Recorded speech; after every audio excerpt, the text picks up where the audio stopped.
So, ayan guys. Today is Thursday.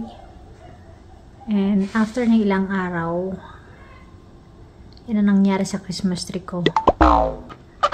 Diba half? Half na siya. Kasi nung Monday, nung umuwi ako, ang una niyang tinira, yung red na ornament na nandun. As in, kinuha niya. Tapos, nung second day, yung mga ornaments ko na bilog. Yung gold, yung red, yan. Tapos, kahapon, wala siyang ginawa kasi naban siya kahapon. Parang alam niya, nagalit kami. Tapos, kanina pag uwi ko, ang hinila naman niya, yung mga cordon doon. So, yun. Expected ko na yan. Nagagawin ni Remy yan. Kaya yung Christmas tree namin is hindi na gumagana. Wala na yung isang bulb kasi hinila niya, tas hinila yung mga cordon. So, yun. Ang Christmas light na lang namin is nasa palibutan TV tsaka itong nasa bintana. So, yun guys. Kakatapos ko lang maligo kasi galing ako sa work sa part-time. And hinihintay ko yung kanin kasi kakain kaming dinner. Ang ulam namin is KFC. So, yeah. All crew. All the crew. So, yan guys. Ito yung dinner namin. So, binili niya dito sa may Cornerstone. Kasi palagi doon kami bumibili ng KFC. Kasi pag Thursday, they're on sale. How many pieces the chicken? Yeah. Pag kasi Thursday, naka-sale siya ng $19.99 for 10 pieces. So, yan. Sasabi niya, ang mga crudo doon is puro Pilipino.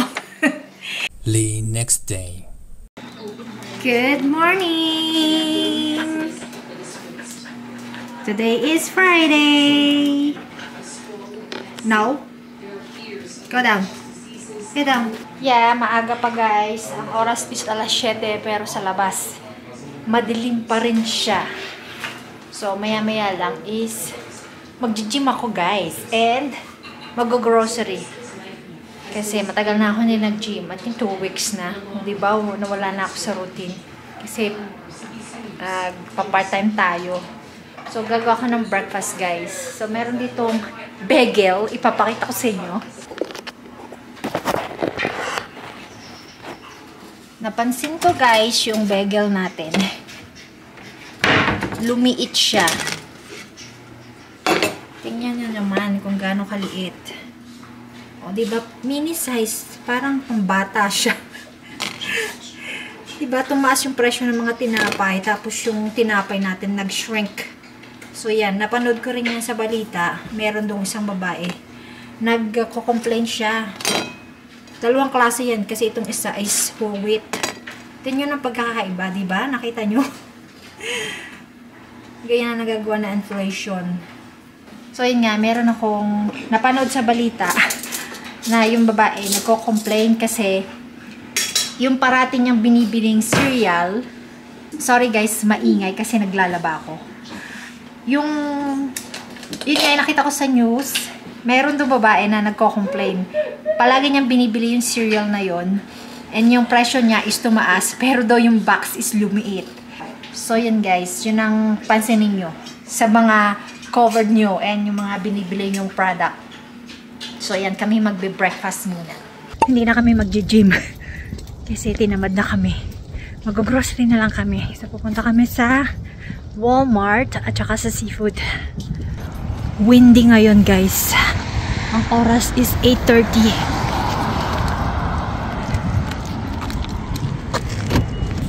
Dito tayo, guys, sa Walmart. Here's the hummus. Bili muna tayo ng hummus. Dito tayo mag-start. $5.87 ang 1 cup.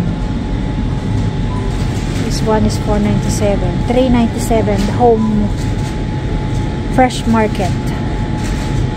So yan guys, ang fresh yun. Check the blueberries. How much the blueberries? $4.97. Yeah, it's expensive.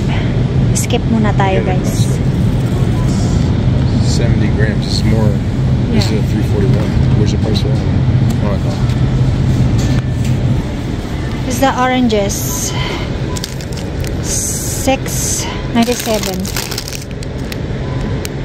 Australia. Yeah. Pag kasi South African, hindi ako bumibili. Ano siya, dry, tsaka wala siyang lasa. So, ito is Australia. Full time tomatoes, $2.47.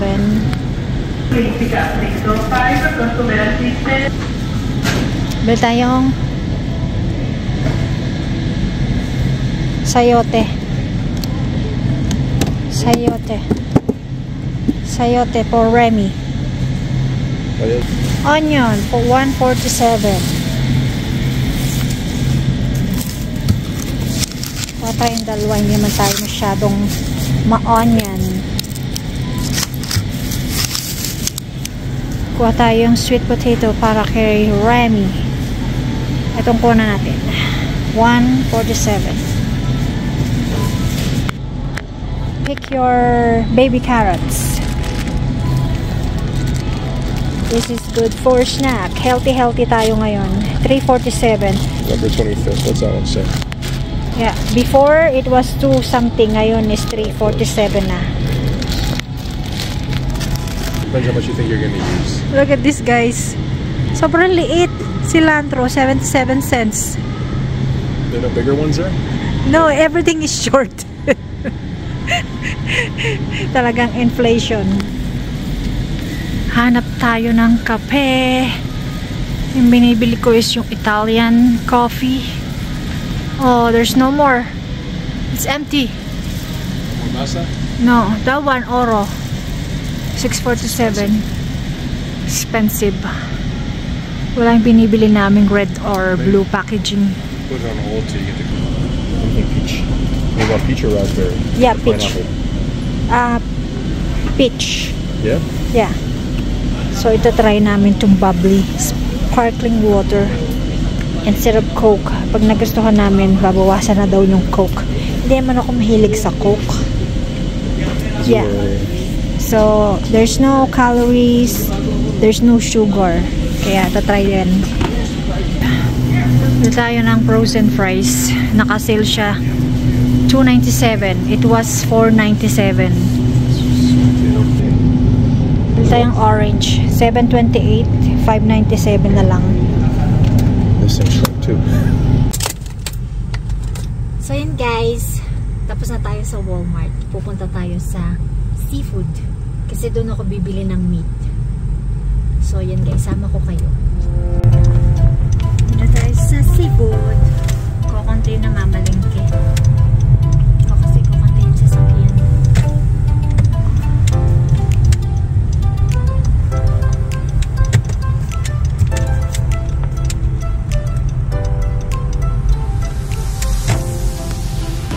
Seafood na tayo guys. Yeah.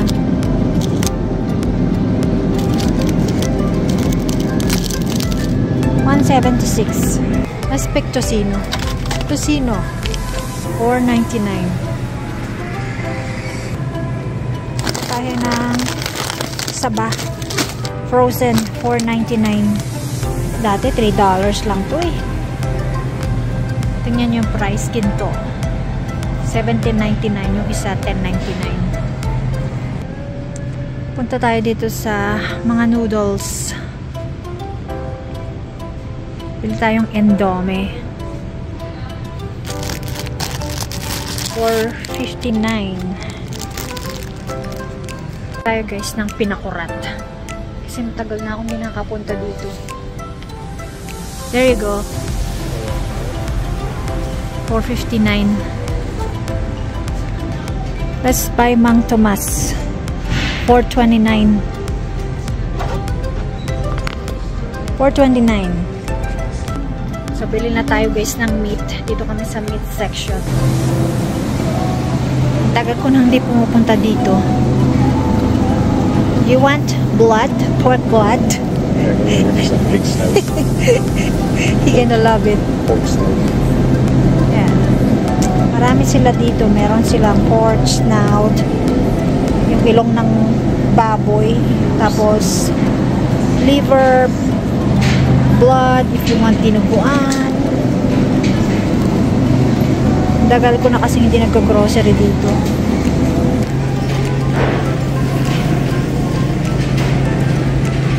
Milkfish.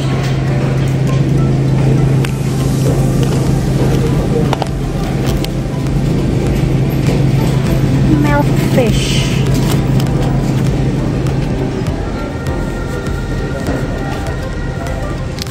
Kumuha ko ng short ribs pang sinigang.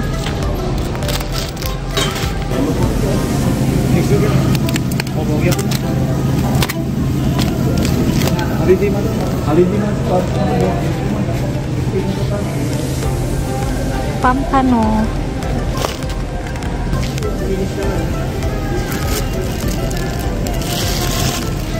Shrimps. So, tingin tayo ng pagkain dito. Ano ba meron dito? This is bibingka. $7.99. Pork. Tiampo. May galunggong sila dito. Bangus, tilapia. Yung mga dessert nila. Oh. Yan. Dito tayo mag-order. Bibili daw ng pork barbecue. At saka yung grilled balot. Ngayon ko lang siya nakita.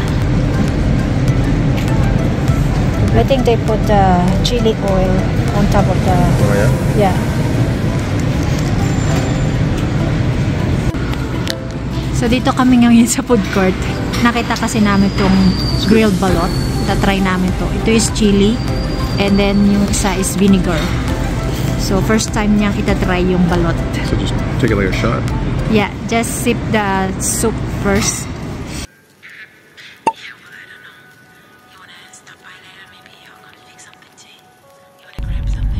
So yan guys, dahil Remembrance Day today, kinalose nila yung road. So hahanap kami kung saan kami pwedeng mag-park.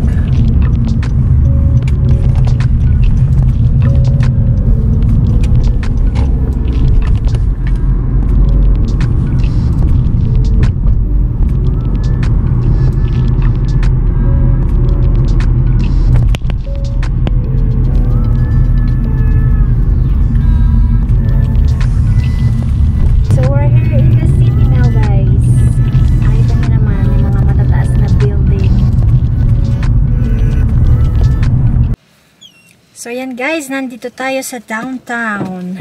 Papasyal kami sa park. Nung umalis kami sa bahay, sa apartment, mainit. Tapos ngayon, nawala bigla yung araw. Ayan, suot ko is isa lang, dalawa lang, isang loob tsaka itong sweater. So yun, hopefully hindi siya malamig. And maraming close na road. Kasi nga today is Remembrance Day guys. So ano ba yung Remembrance Day dito sa Canada? Ayun is yung pagsaserve ng mga military panahon ng World War II. So yun, binibigyan nila ng pugay yung mga veterans. So kaya marami ditong naka-close na road. Reason kung ba't kami nandito is ilalakad din namin si Remy kasi matagal na siyang hindi nakakalakad or nakakalabas-labas. Kumbaga naglalakad lang doon sa may neighborhood namin. So yan guys, let's go! Yeah, let's go. So, yung road na to is closed. May mga pulis. Parang yung buong kanto dito. So, first time namin po dito sa may Peace Bridge. Minsan kami nandito kasi kami. Hindi kami pupunta dito. Kasi nga may construction. Eh hanggang ngayon, meron pa rin siya. So, dito lang kami maglalakad-lakad. Sa Peace Bridge. Si Remy. Ayan, excited na naman siya maglakad. Kasi ngayon lang ulit siya nakalabas. So yan, sabi, matatapos siya ng fall.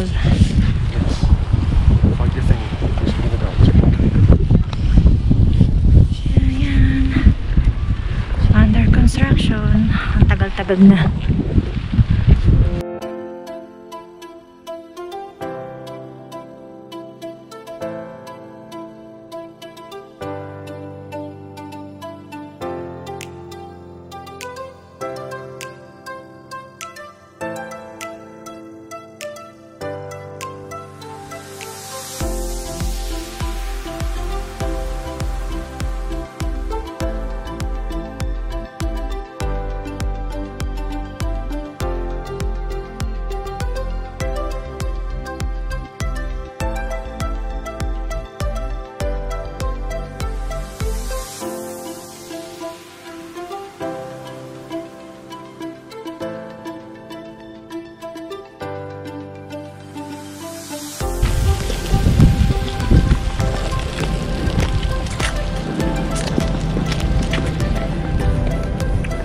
So yun guys, last summer doon kami nagmula.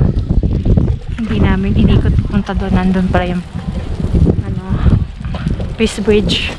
So dito kami nagpunta noon, Princess Island. And yung water is frozen guys.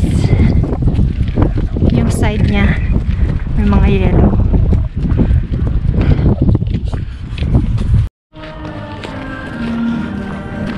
So yan guys, meron silang pa-program doon. I think that is live on TV. So yan yung Remembrance Day. Paggunita sa mga sundalo.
So bago kami guys umuwi, dadaan muna kami dito sa pub. Kinugel ko lang siya. Hindi ko alam kung masarap siya. First time namin siya ita-try.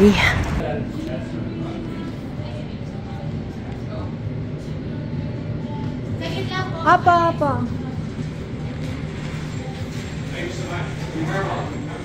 So yan guys, dito na tayo sa bahay, sa apartment. So yeah, ayos yung pagkakalakad namin sa around Peace Bridge. Yun nga lang, nung pauwi na kami, humangin ng sobra.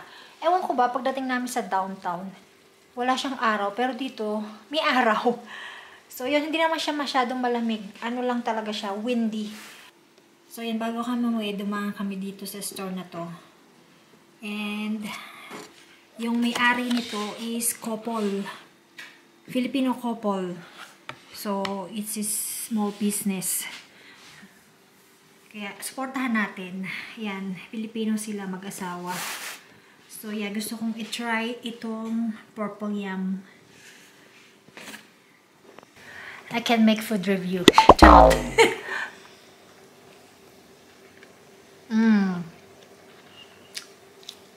Sarap siya, guys.